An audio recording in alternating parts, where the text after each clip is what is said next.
Hey there everybody, welcome back to the channel. Wolfman Walsh here, and now it's time for the 3-month follow-up of the Kizer October MoonKnight edition.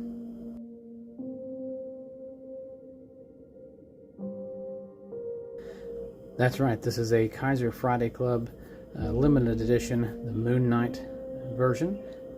If you watched our original video, which will be linked up here, I went into full detail on how I came to own this knife. It was very stressful, but I did get number 51 of 100. It's hard to see, but it's right there, 51 of 100. 154 cm on the blade, white micarta handles, the linen, mummy linen as they called it, and then these brass inlays, brass bolts, and the brass pivot. Such a wonderful looking knife.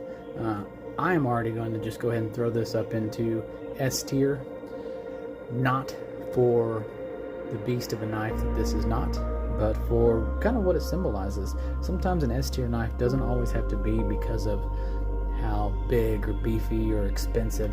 It's just something personal, and for me this hits personal, being my favorite comic book character.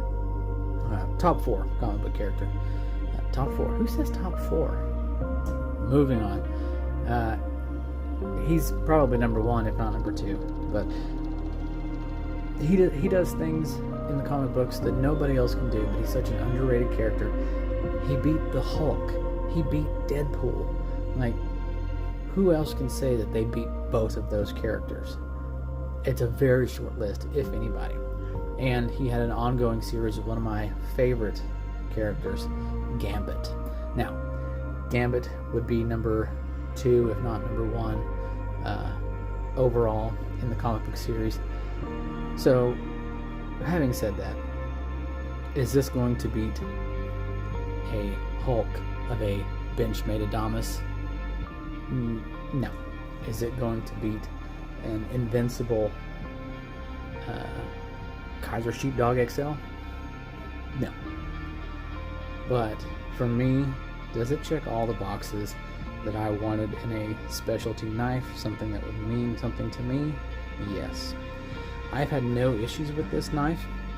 I may have mentioned in the first video a potential issue, and Enzo and I actually went to Smoky Mountain Knife Works, and I played with a normal version of the October with the red Richlight handles, and all of them there had a issue with the lock bar here. When I first purchased this and opened it, I'd say there was only a 10% coverage of the lock bar over the blade. But now, after use and, I don't want to say wear and tear, but just use and flip and flip and flip, it's actually, and I don't know how well you'll be able to see that, it's actually about 50% now. So it has worn in some and covers further, because if I didn't open it hard the first time, like if I just let it fall like that, I could hit this and it would close. It doesn't do that anymore. Even just the most simple little, it's closed.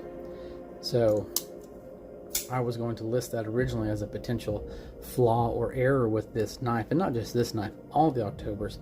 But it seems like after you wear it in, use it, that does correct itself. Those white handles are starting to get a little dirty, which is what they were intending to get used, so they would dust up more like a mummy linen.